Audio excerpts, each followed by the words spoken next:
So we are going to talk about the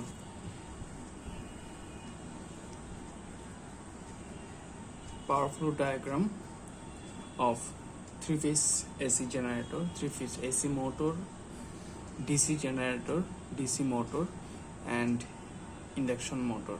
So it will be helpful for us to differentiate or distinguish between these 5 types of power flow diagram. So in case of synchronous generator, we know input power is going there, so torque applied omega m. This is the input power. This is the stray loss, friction and windage loss, core loss. This is the converted power or developed power, and then comes to the copper loss. You can say it is armature loss or copper loss or I square loss, whatever you say. And then output power equals 3 into phase voltage into armature current into power factor or cos theta, or you can write root 3 VL IL cos theta. I mean the line voltage, line current, and cos theta. This is the synchronous generator's power flow diagram. Okay, so next, the three-phase AC motor, synchronous motor. It is just, we can reverse it, and you will see it is the same as the power flow diagram of synchronous generator. The same power flow diagram of synchronous generator we have just reversed in case of three-phase AC motor. Input power, see, the input power is same as the output power of synchronous generator.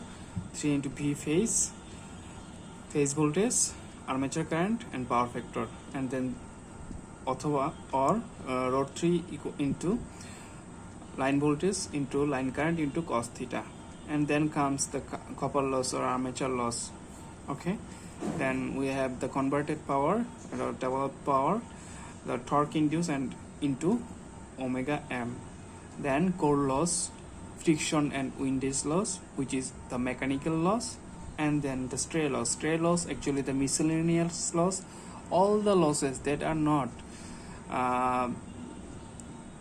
mentioned separately, they may tell you the miscellaneous loss is 100 kilowatt. It will be the same, the stray loss or the miscellaneous loss. Then we get the output power, which is equal to load to torque of the load, and then omega m.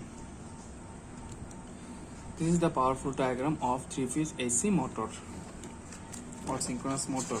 And then if we talk about the DC generators is the, in case of DC generator, the input power is the shaft power, which is equal to applied torque into omega m is the input power for DC generator, and this is the induced EMF will be get greater than the terminal voltage. The terminal voltage will be lesser than the induced EMF in case of DC generator, but in case of DC motor it will be reversed. The terminal voltage will be greater, but the back EMF will be lesser than the terminal voltage in case of DC motor. But now we are talking about DC generator.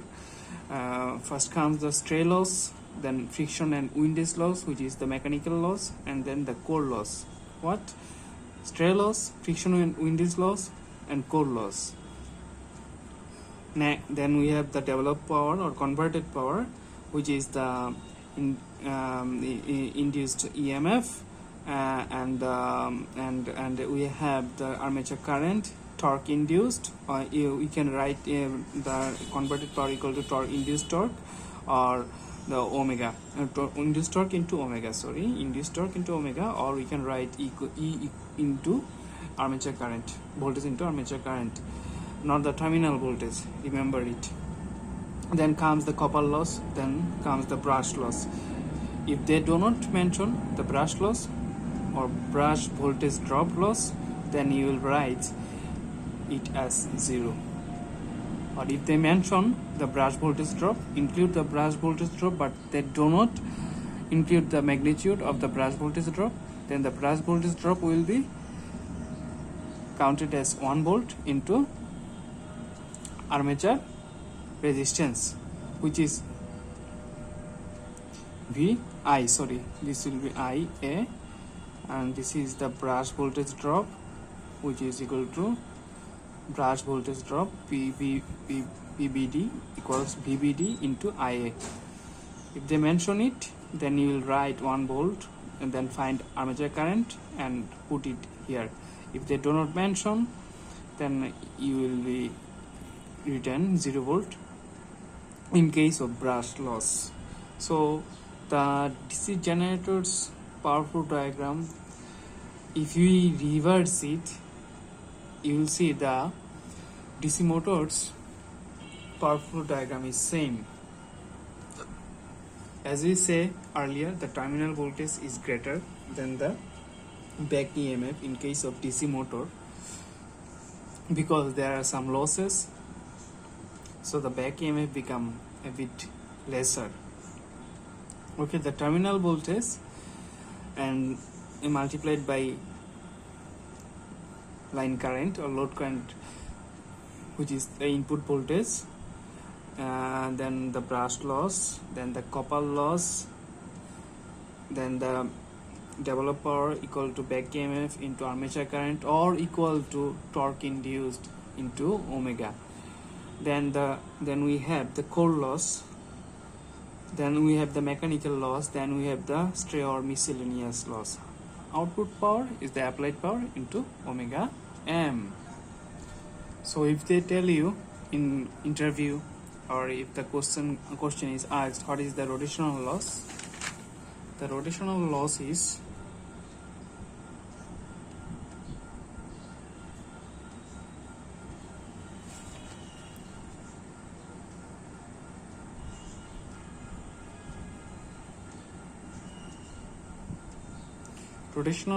equal to core loss plus mechanical loss. I mean that this loss or this loss for motor, in case of motor, and in case of generator, here we have the core loss and the mechanical loss. Core loss and mechanical loss. This is the rotational loss.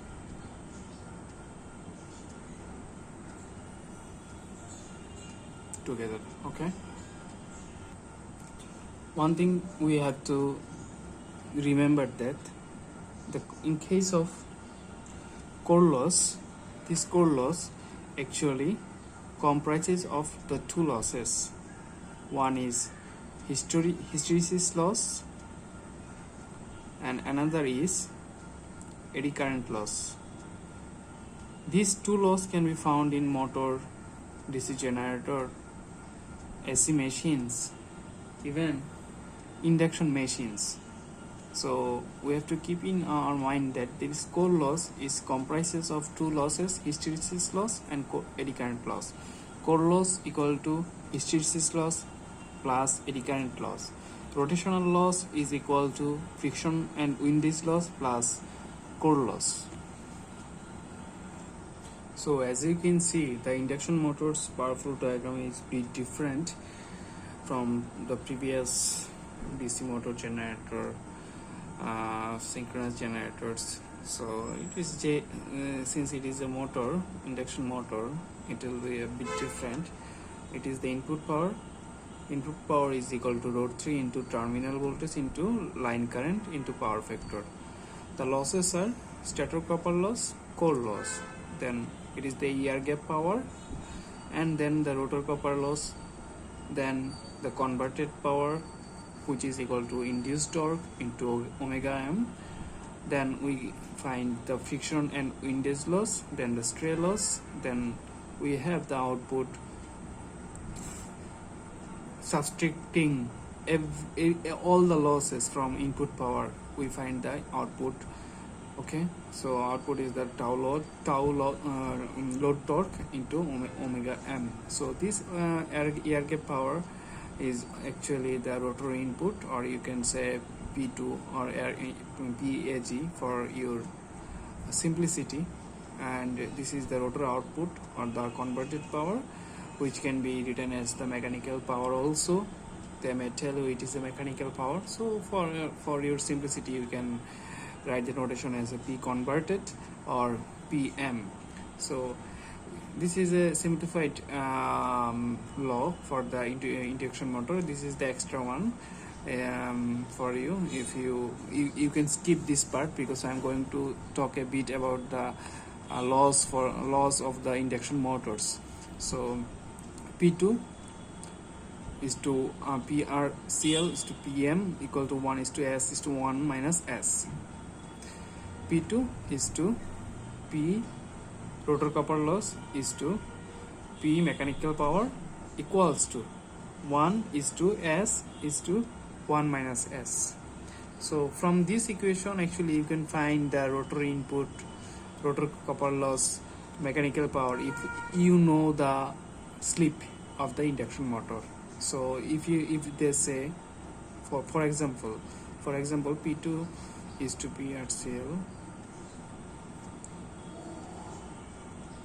I'm taking these two part, okay, this part is omitted here, so you can write like this divided by PRCL 1 divided by S. So now if they give you the rotor copper loss, so you can find the rotor input if you know the slip. Similarly, from using the last two portion you can also find rotor copper loss or mechanical power or even slip if you know the two variables. So another thing is that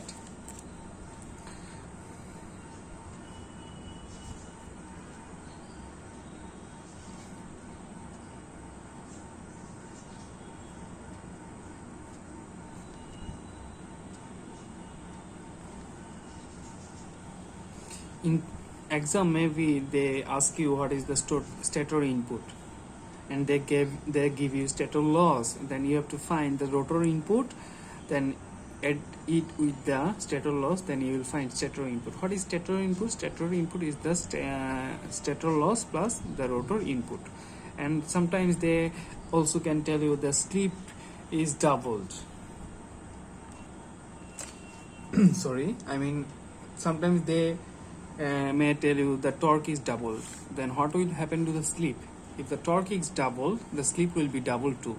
Okay, suppose the slip is 1.67. They said that the torque is doubled, then the slip will be doubled too. Means it will be 3.33%.